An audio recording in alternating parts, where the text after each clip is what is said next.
चलिए इधर देखिए, आज हम लोग शुरू करने वाले हैं ऑर्गेनिक केमिस्ट्री, है ना। Organic chemistry. और ध्यान दीजिएगा, ये जो ऑर्गेनिक केमिस्ट्री आपका, इसको भाई बोलते हैं कार्बनिक रसायन बोलते हैं, ठीक है ना। कार्बनिक रसायन। और ये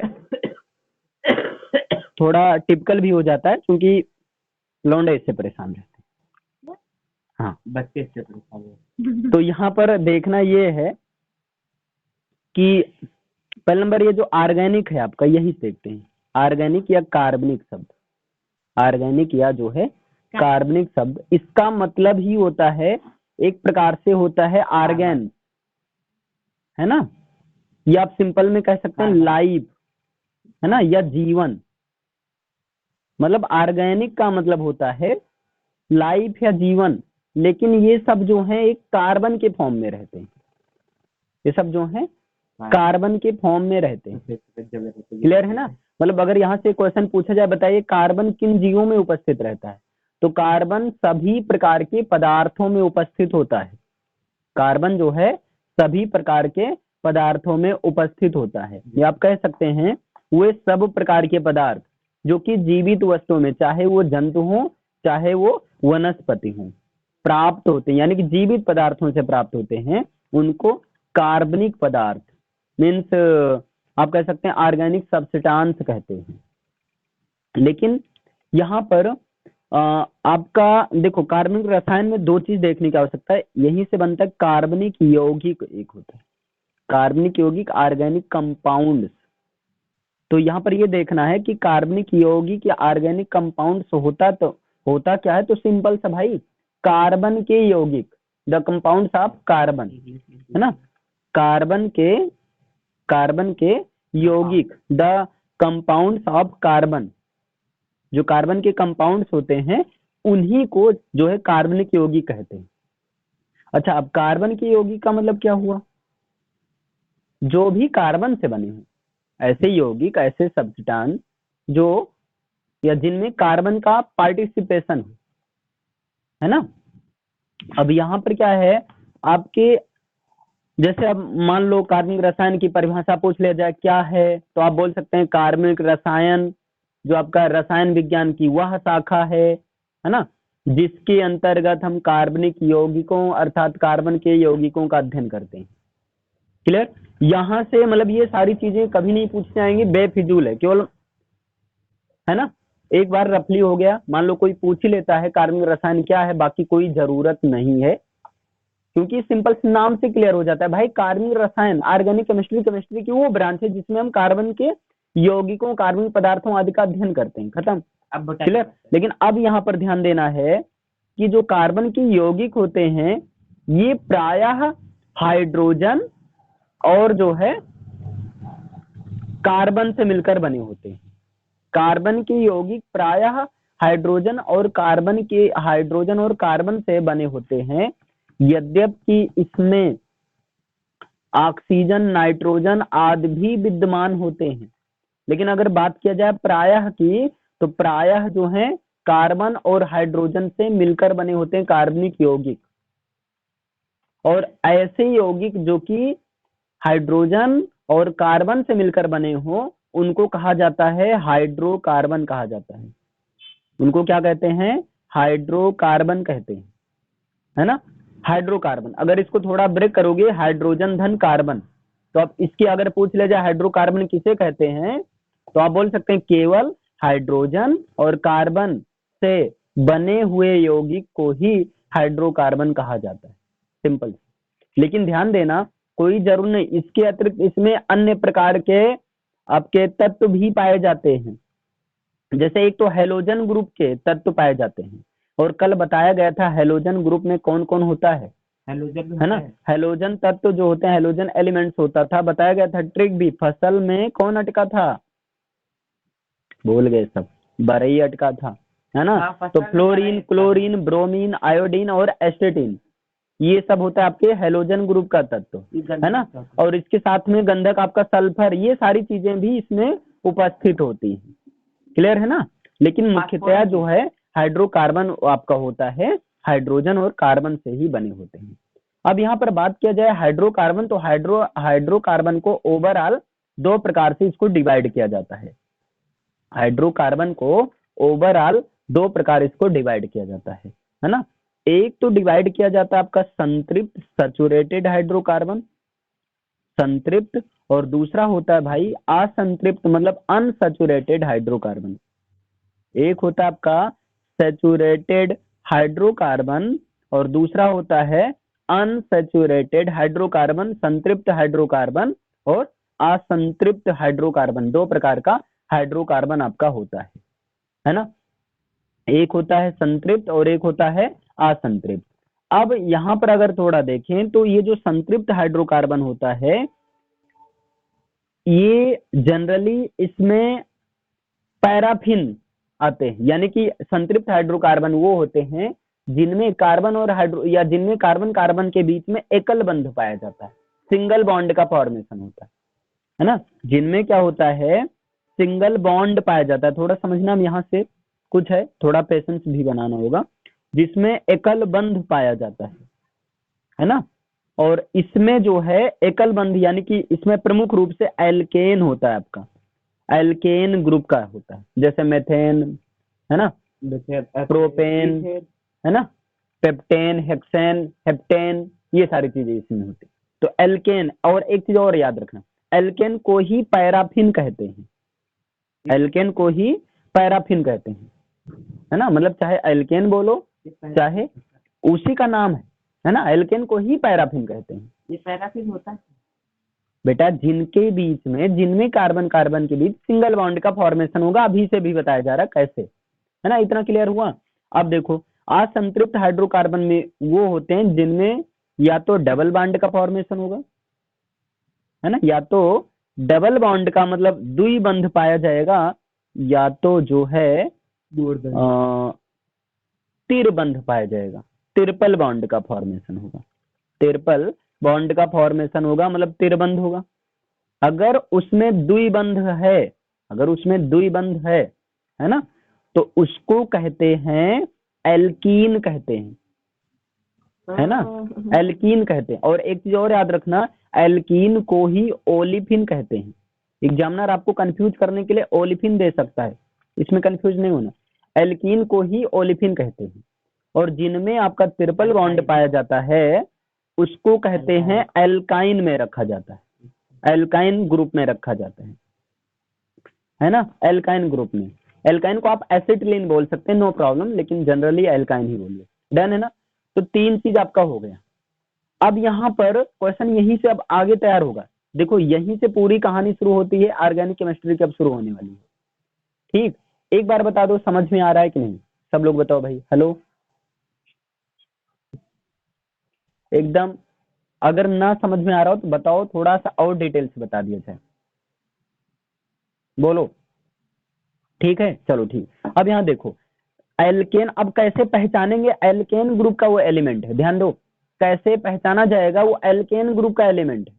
तो यहाँ पर सिंपल सा इसको आइडेंटिफाई करने के लिए, अगर किसी यौगिक में, अगर किसी यौगिक में हाइड्रोजन की संख्या कार्बन की संख्या से 2 टाइम, किसी यौगिक में हाइड्रोजन की संख्या कार्बन से है ना, पहला नंबर दुगना और उसके बाद 2 ज्यादा है, मतलब अगर यहाँ मान लो n है ना, n 1 2 3 4 कुछ भी हो सकता है, ठीक है ना। अगर यहाँ पर n है तो हाइड्रोजन के पास उसका पहला नंबर दुगना और 2 ज्यादा हो, जैसे आपसे पूछ लिया बताइए सॉरी भाई CH4, तो यहाँ 1 है तो 1 का दुगना 2 और 2 में 2 ज्यादा, तो कौन से ग्रुप का है, एल्केन, एल्कीन की एल्काइन, तो आप बताओगे कार्बन का दुगना है क्योंकि 1 2 जा 2 और 2 4, मतलब आप बताओगे एल्केन, मतलब जैसे है ना बात निकालते सर। हाँ अभी ये पूरा बताया जाएगा, अभी थोड़ा ऐसे रफली समझो कैसे पहचानेंगे। और इसका इसी को बोला जाता है सामान्य सूत्र, जनरल फार्मूला। यहाँ पर क्या होता है, अगर कहीं पर हाइड्रोजन की संख्या है ना कार्बन की संख्या से 2 टाइम है बस केवल, तो वहां पर क्या होता है वो एल्कीन ग्रुप का मेंबर होगा, और इसी को कहते हैं सजातीय श्रेणी, अभी बताया जाएगा होमोलॉगस सीरीज। एग्जाम्पल इसमें हाँ बिल्कुल, जैसे आपसे मान लीजिए लिख दिया गया C2H2। अभी समझ लो नाम नहीं पता, अभी बताया जाएगा इसका नाम कैसे होगा, क्या होगा, है ना। अभी ऐसे पहचानो केवल ये कौन से ग्रुप में आता है। तो C2 देखिए कार्बन का दुगना का 2 ज्यादा है, सॉरी कार्बन के दुगना है, और जब हाइड्रोजन की संख्या कार्बन के दुगना हो तो क्या होता है, किस में आता है, एल्काइन में आता है, क्योंकि इसलिए इसका फार्मूला भी होता है CnH2n। और एल्काइन में क्या होता है, अगर हाइड्रोजन की संख्या दुगने से 2 कम हो, है ना, कार्बन के दुगने से क्या हो, 2 कम हो, तो वहां पर जैसे अब मान लीजिए कह दिया जाए C2H2, तो देखिए 2 दूना 4, 4 का 2 कम करोगे 2 आ जाएगा, है ना। इतना समझ में आया। लेकिन अब प्रश्न आया इसका नाम क्या रखा जाए, तो इसका नाम होता है मेथेन होता है ना। इसका नाम होता है आपका एथीन होता है ना। इसका नाम होता है एथीन होता है, या इसी चीज को अभी बताया जाएगा ये नाम कैसे आ रहा है, एथिलीन कह सकते हो, है ना, जिसका प्रयोग फलों को पकाने के लिए किया जाता है। और इसका नाम होता है बेटा एसिटिलीन होता है, एसिटिलीन, है ना, या इसी चीज को आप एथाइन कह सकते हो। ठीक, अब बताया जाएगा इसका नाम कैसे किया जाएगा। ठीक, तो इसके लिए आपको एक चीज ये याद रखना होगा, है ना, इसके लिए आपको ये याद रखना होगा, जैसे C1 से बनता है आपका मेथ बनता है, C1 से क्या बनता है, मेथ बनता है। C2 से क्या बनेगा, एथ बनेगा, है ना। C3 से क्या बनेगा, प्रोप बनेगा, है ना। और C4 से क्या बनेगा बताइए, ड्यूट बनेगा, है ना। और C5 से, अब इंग्लिश मत पढ़ना नहीं तो कहो बट, है ना, इंग्लिश अलग है। C5 से बनेगा आपका पेंट बनेगा, अब वो पेंट नहीं पेंट। C6 से बनेगा आपका हेप्ट बनेगा, C6 से बनेगा हेप्ट बनेगा। और C7 से बनेगा, अरे सॉरी सॉरी सॉरी, C6 से बनेगा आपका हेक्स बनेगा, है ना। हाँ हेक्स भैया, ठीक, HE रहेगा, अरे जो भी थोड़ा हो सकता है, सीधा हिंदी में लिख दो, कहानी खत्म। C7 से क्या बनेगा आपका हेप्ट बनेगा। और C8 से क्या बनेगा आपका ऑक्ट बनेगा। और C9 से बनेगा नॉन। और C10 से तेल, मतलब डेक। ठीक भाई, नॉन तेल हो गया, हल्दी मिर्चा नॉन तेल। अच्छा, इतना जरूरी है, इससे ज्यादा नहीं। अच्छा, ये चीज हो गया आपका। अब सुनो, जैसे अगर एल्कीन का होगा, सॉरी पहले एल्केन की बात की जाए, तो एल्केन का जो जनरल फार्मूला होता है वो होता है CnH2n+2। एल्केन में क्या होगा, दुगने कार्बन के दुगने का 2 अधिक, है ना, ये चीज होगा। और इसमें जो आपका ऐड होगा, यानी कि लास्ट में जो सेकेंडरी सफिक्स द्वितीयक अनलग्न के रूप में, वो एन होगा। क्या होगा, एन होगा आपका, इसमें ऐड क्या होगा, एन होगा, है ना। बात किया जाए एल्कीन की, एल्कीन, और सुनो एल्केन को ही पैराफिन भी कहते हैं, ध्यान देना, एल्केन को ही पैराफिन कहते हैं, और एल्कीन को ही क्या कहते हैं, ओलिफिन कहते हैं। समझ पा रहे हो कि नहीं, ये चीज समझ में आ रहा है, समझ में आ रहा है कि नहीं ये बताओ, ठंडी तो लगेगी भाई। ओलिफिन, अच्छा, इसका होता है CnH2n होता है ना। और यहाँ से क्या ऐड होगा, इन ऐड होगा, ठीक है ना।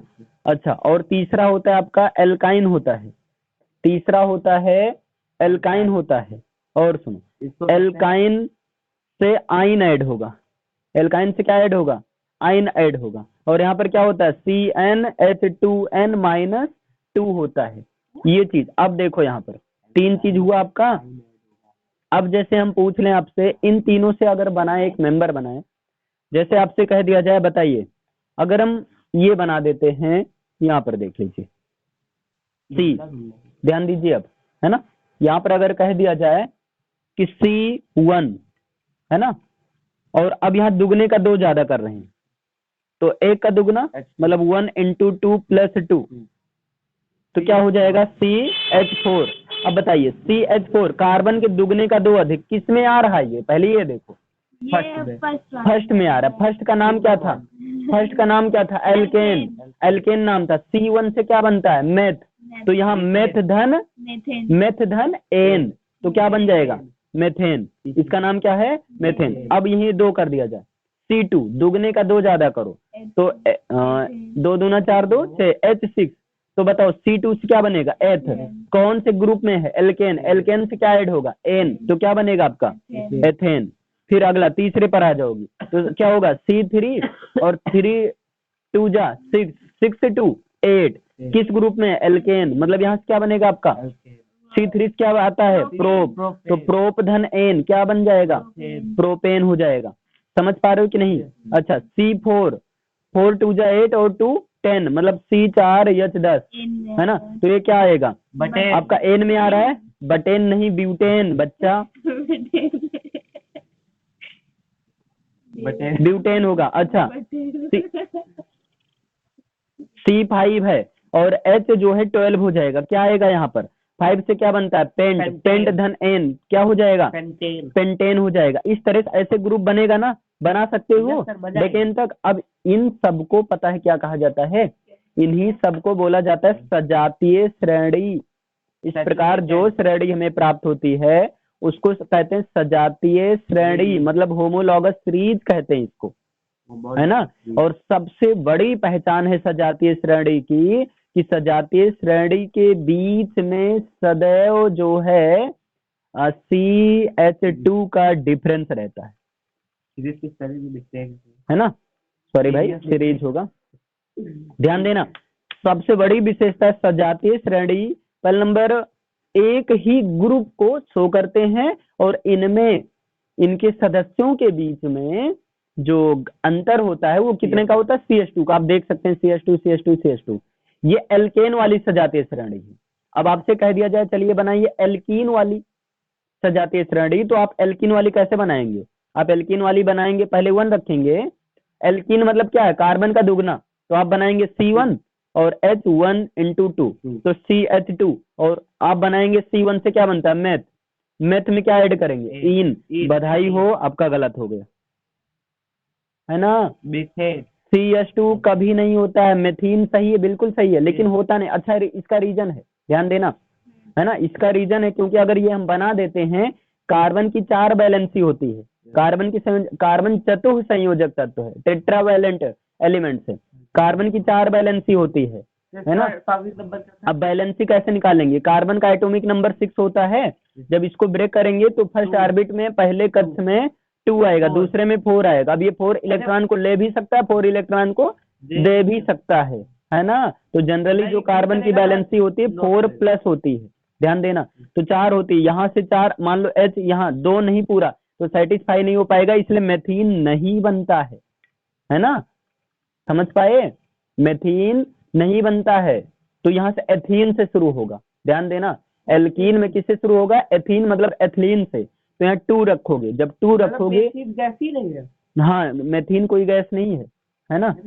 यहाँ जब 2 रखोगे तो क्या होगा, C2, है ना। और H दुगना का क्या करो, 2 ज्यादा करो तो C2H4। अब बताओ कौन से ग्रुप में है, तो ये है एल्कीन ग्रुप में है, इन ग्रुप में है।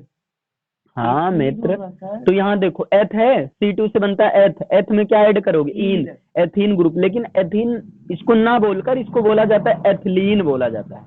और यहाँ से क्वेश्चन बार बार प्रयोग किया जाता है कि एथिलीन का प्रयोग जो है फलों को पकाने के लिए, एथिलीन गैस का प्रयोग फलों को पकाने के लिए किया जाता है ना। इतना क्लियर हुआ। कहाँ से निकलती सर ये गैस, कहाँ से निकलती है भाई, फलों से, ये आपका सजातीय श्रेणी है ना। चलो अभी इतना देखो, खैर कोई पके हुए फल से गैस रिलीज, हाँ वो अभी उसे भी बताया जा रहा है। पके हुए फल से जो गैस निकलती है वो एसिटिलीन होती है, C2H2 होते हैं, अभी उसमें भी आ रहे हैं। अच्छा C3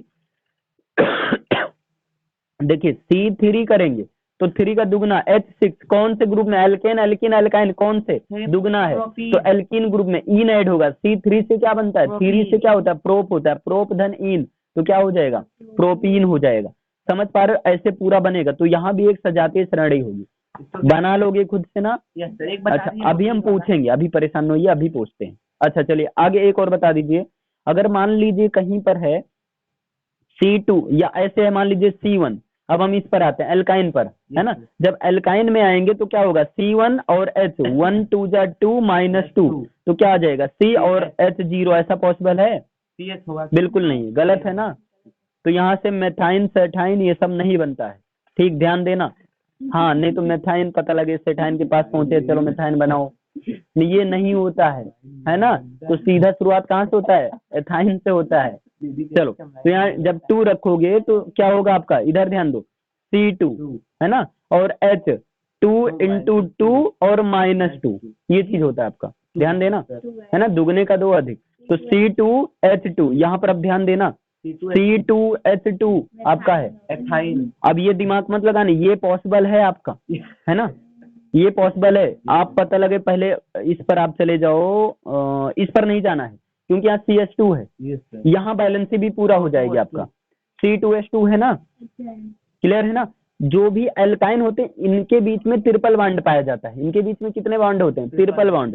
जब इसका आप, हाँ बिल्कुल, जब आप इसको कह दीजिए, मान लीजिए कह दिया जाए, हाँ इसका आपका बनता है एथाइन, लेकिन सुनो एथाइन नहीं बोला जाता है, इसको बोला जाता है एसिटिलीन बोला जाता है। और बार बार ये क्वेश्चन बनता है कि पके हुए फलों से कौन सी गैस निकलती है, तो एसिटिलीन गैस निकलती है, ठीक। अच्छा अब यहाँ पर ध्यान दो, अगर मान लीजिए कह दिया जाए इसका संरचनात्मक सूत्र, स्ट्रक्चरल फार्मूला लिखिए, तो क्या हो जाएगा, C और C, 2 C है। अब देखो यहाँ कौन से ग्रुप का है, तो एल्काइन ग्रुप का है, तो एल्काइन ग्रुप में ट्रिपल बॉन्ड कार्बन कार्बन के बीच में, तो 1 2 3, और कार्बन की बैलेंस कितनी होनी चाहिए, 4, 3 तो ये 1 1, H H, देखो पूरा कंप्लीट है, समझ पाए। चाहे इसको, अरे संरचनात्मक फार्मूला हो गया, स्ट्रक्चरल फार्मूला, इसको होगा CH2 है ना, और ट्रिपल बॉन्ड CH2, अरे मित्र यहाँ, अरे सॉरी CH होगा, इधर का इधर देख लो, इधर का इधर देख लो, ये रहने दीजिए आगे। ठीक है ना, इतना क्लियर हुआ। अच्छा ये चीज, अब जैसे यहाँ से क्वेश्चन बनता है, संरचनात्मक फार्मूला पूछ लिया जाता है भाई, है ना, जैसे आपसे पूछ लिया जाए, चलिए बताइए, चलिए बताइए आप, प्रोपेन का संरचनात्मक फार्मूला क्या होगा, तो सबसे पहले ये दिमाग लगाओ, प्रोपेन का फार्मूला बनाइए, तो प्रोप है ना, प्रोप किससे बनता है, C5 से बनता है, नहीं C3 से बनता है ना, प्रोप किससे बनता है, C3 से बनता है मित्र,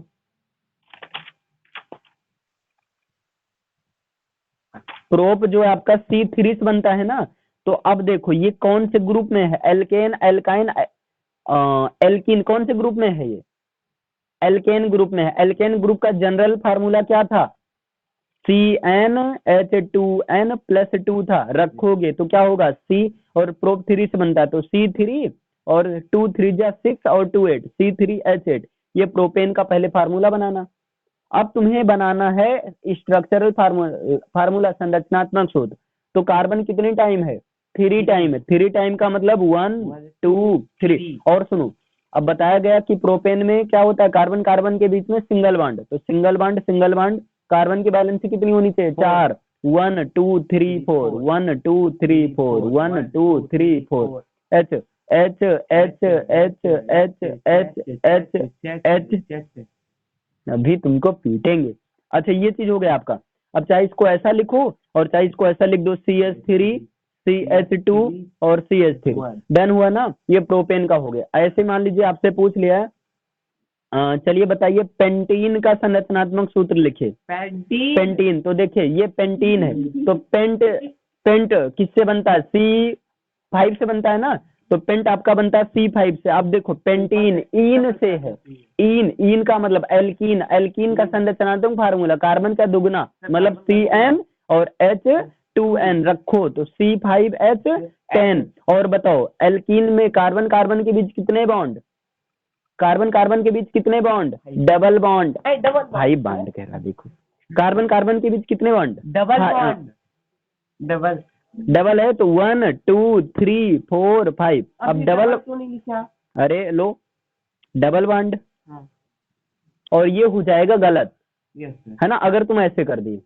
कार्बन कार्बन के बीच डबल बॉन्ड है, लेकिन सब जगह नहीं है, एक ही जगह, चाहे तुम पहले कर दो, बीच में कर दो, स्वतंत्र देश के नागरिक कहीं भी तुम कर दो, है ना। तो यहाँ पर एक ही जगह रहेगा, समझ पा रहे हो ना, एक ही जगह रहेगा। तो यहाँ पर 1 2 3 4, 4 हो गया इसका, 1 2 3 4, 1 2 3 4, 1 2 3 4, 1 2 3 4, रख दो H H H H H H H H H H, ये चीज आपका हो गया। अब इसको आप ऐसा भी लिख सकते हो CH2 double bond CH bond CH3 bond CH2 bond CH3। अब ये चीज चाहे तुम यहाँ एक ही जगह रखना है ना, चाहे पहले रखो, बीच में रखो, बाद में रखो, कहीं भी रखो, क्लियर है ना। इसी तरह आपका जैसे पूछ ले जैसे आपसे पूछ ले, चलिए ब्यूटाइन का फार्मूला बता दीजिए, बताइए ब्यूटाइन का क्या होगा। अब देखिए ब्यूट किससे बनता है आपका, C4 से बनता है, तो C4 आइन है। हाँ भाई बताइए, हाँ बोलो।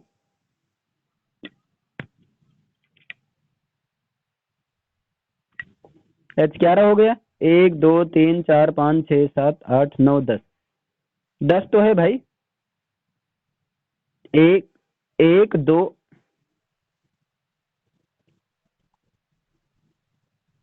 इसमें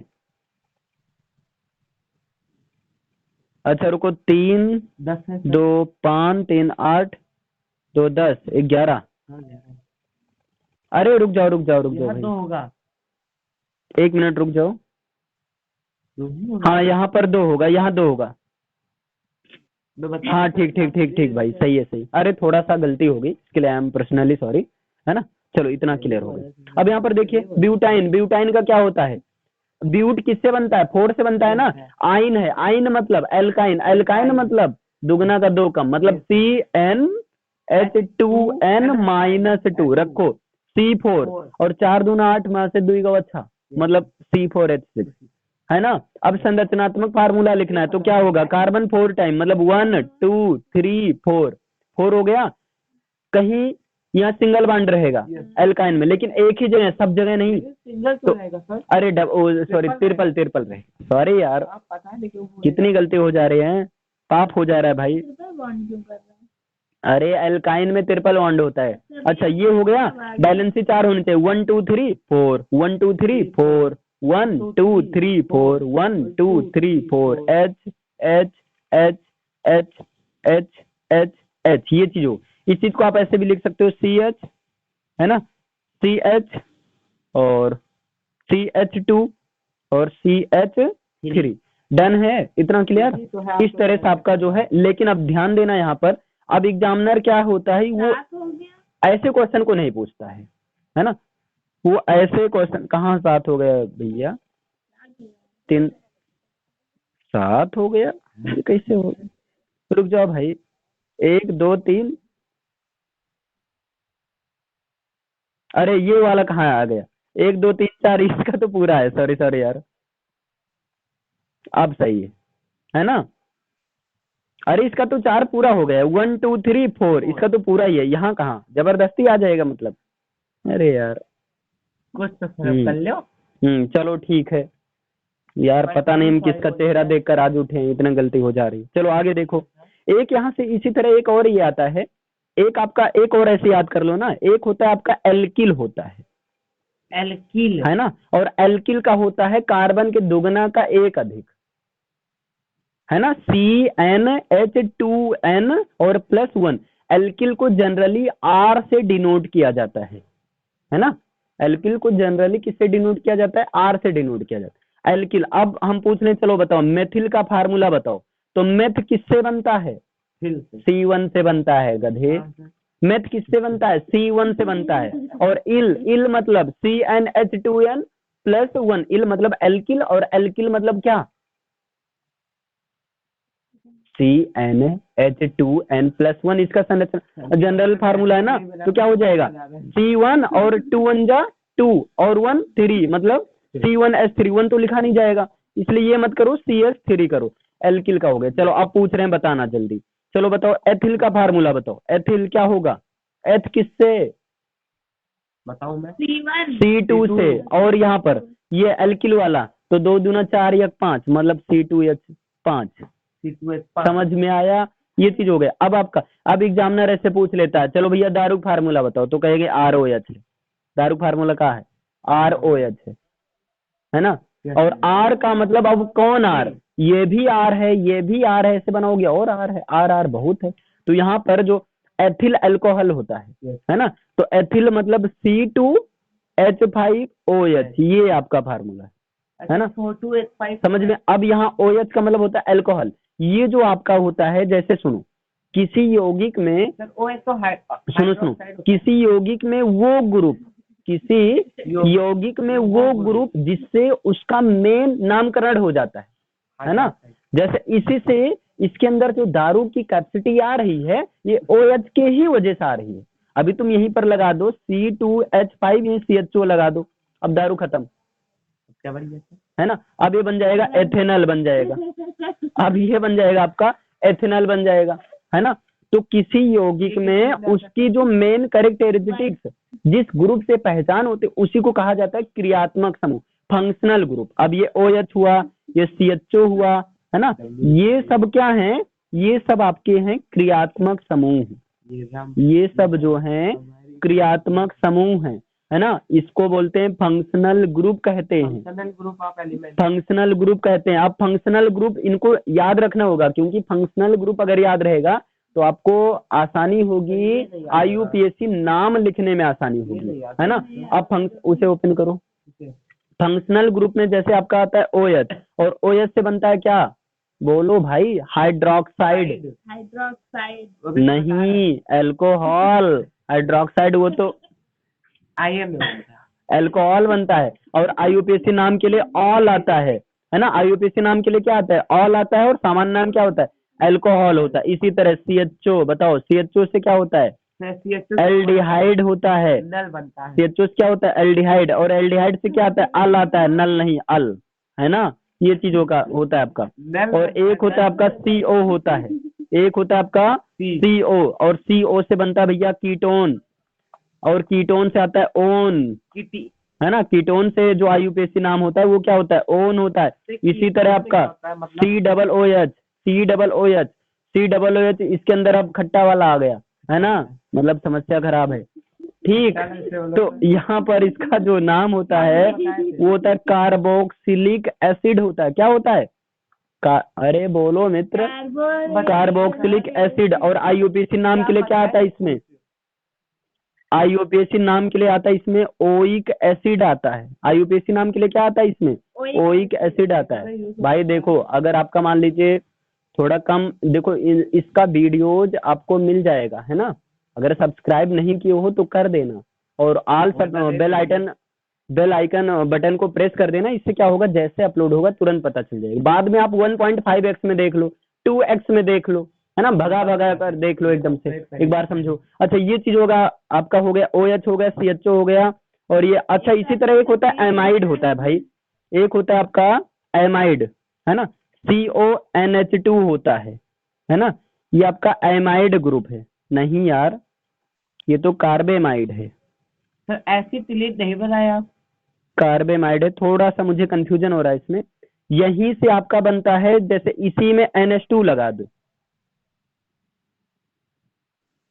एमाइड होगा क्या इसका, हेलो।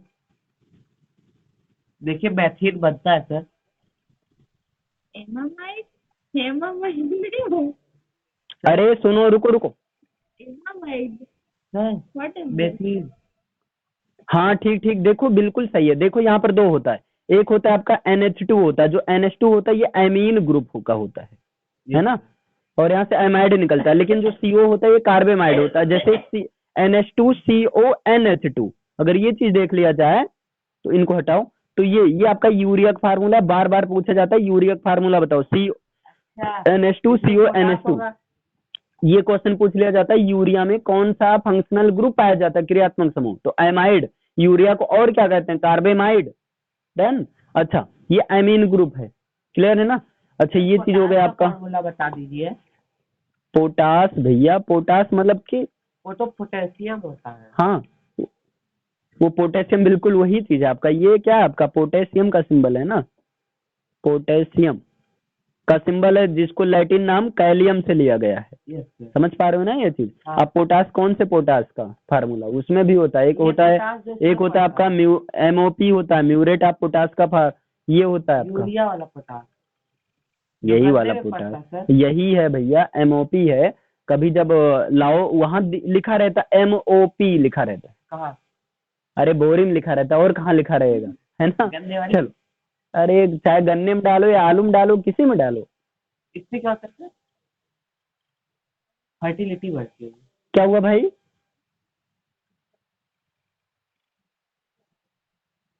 आवाज नहीं सही आ रही।